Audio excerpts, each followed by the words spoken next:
Genesis chapter 8, verse 1. The flood recedes. But God remembered Noah and all the wild animals and livestock with him in the boat.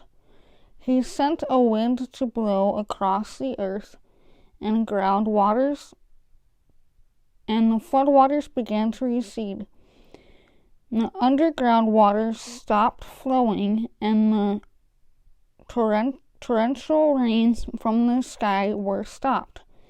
So the floodwaters gradually receded from the earth. After 150 days, exactly 5 months from the time the flood began, the boat came to rest on the mountains of Ararat. 2.5 months later, as the waters continued to go down, other mountain peaks became visible.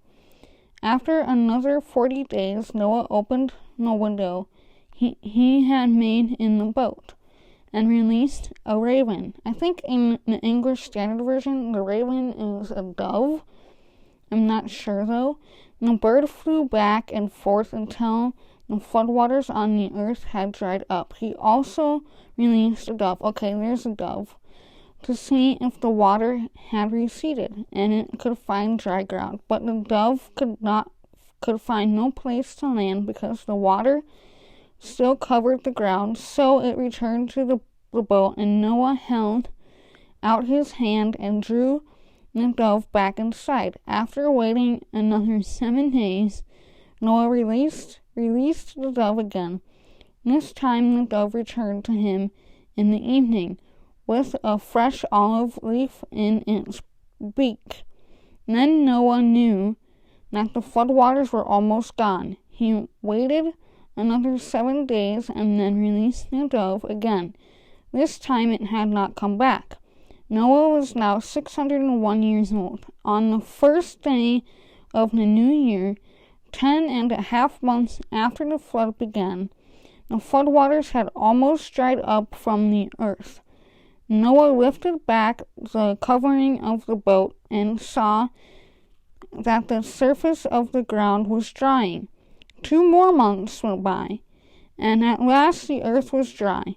Then God said to Noah, "Leave the boat, all of you and your wife and your sons and their wives. Release all the animals, the birds, the livestock, and the small animals that scurry along the ground, so they can be fruitful and multiply throughout the earth." So Noah and his wife and his sons and their wives left the boat, and all the large and small animals and birds came out of the boat, pair by pair.